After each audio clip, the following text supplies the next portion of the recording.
তাহলে আপনার স্বামী আছে? নাইকা 10 বছর হইলো মরছে। আপনি পোলায় পান? আছে বয়স কত? 2 বছর।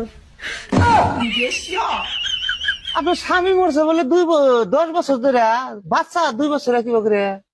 আমি কি মরছি? শালা যে বাচ্চা যাই এই একই কাহিনী রে। হ্যাঁ কত বেডি গো দেহি স্বামী না থাকলেও পোলাপাই নয়, আর আমার মতো তোর তো একটা স্বামী থাকতেও আমার বল পোলাপাই নয় না। তোর চাবি হয়ে গেছে তেরা বেড়া, তালাক দোষ দিয়ে লাভ আছে? এমনিতেই গরমে বাসি না, তার ভিতর কারেন্ট থাকে না, পাগল হয়ে যাব। আমার বাবার বাড়ি থেকে যে চার্জার ফ্যানটা দিছে ওইটা চালাইয়া শুয়ে থাকো। বালের ফ্যান দেছে, 2 মিনিটের বেশি চলে না, ফেরত দিয়ে এসো। বাজে কথা বলবা না, তুমিও তো 2 মিনিটের বেশি টেকো না। আমি কিছু বলছি? এক গ্লাস জল দাও তো।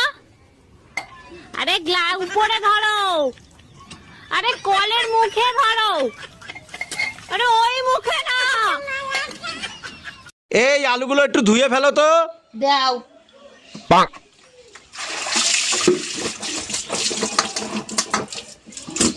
কি করলে এটা? তুমি তো বলে ধুয়ে ফেলতে। আয় রে পোড়া কপাল। আচ্ছা ভাবি, একটা কথা কইতাম, রাগ করবেন? না ভাই কোন? আপনি যে সুন্দরী, আমার ভাই যে কালা, মাথার চুল নাইগা, আপনারে কিভাবে পড়াইলে রহস্যটা জানলাম না। কেন আপনি পটাইতে চান নাকি? রহস্যটা কইলে একটু চেষ্টা করতাম।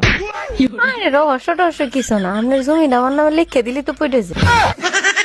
ভাবি, আমার জন্য একটা মেয়ে দেখেন তো, প্রেম করব। কিরকম মেয়ে লাগবে বলেন, খুঁজে দেব। এমন একটা মেয়ে দেখবেন যার মন ভেঙে গেছে, বেঁচে থাকার কোনো ইচ্ছাই নাই। সত্যি আপনি অনেক বড় মনের মানুষ, এরকম মেয়ে কেন খুঁজতেছেন? যার বেঁচে থাকার ইচ্ছা নাই, তার কিডনি বেঁচে আইফোন কিনবো। তোমার বয়স কত? 18। মুখ কাছে আনো, কাছে আনো। কোনো চিন্তা করো না, আগামী চাঁদের প্রথম রাইতেই তোমার বিয়ে হয়ে যাব। ম্যাডাম, বাড়িতে একজন ভদ্রলোক এসেছেন। আসতে বলো। ম্যাডাম, বাড়িতে একজন ভদ্রলোক এসেছেন। আসতে বলো। ম্যাডাম, বাড়িতে একজন ভদ্রলোক এসেছেন। কখন থেকে বলছি আসতে বলো? আমি তো আসতে। আমার মিষ্টি ভাবির মন খারাপ কেন? কি হয়েছে ভাবি? জানেন অরুণ ভাই, পাশের বাড়ির রুম্পা ভাবি তার একটা কষ্টের কথা বলে আমার কাছ থেকে 5,000 টাকা ধার নিছিল। আমি জানি তো আপনার মন অনেক বড়, কারো কষ্ট সহ্য করতে পারেন না। আমার 14 গোষ্ঠী কষ্টে আছে বলেও টাকাটা ফেরত আনতে পারলাম না। এই পাশের বাড়ি ওইটা তুমি কি ফেলাইলা? লাভ লেটার ফালাইছি, চোট মারানি যারে সকালবেলা টমেটো চাইছি দেয় নাই, এবার বুঝ। সর্বনাশ, এখন তো আমারে সন্দেহ করবে। আরে অপেক্ষা করো, দেখো কি হয়।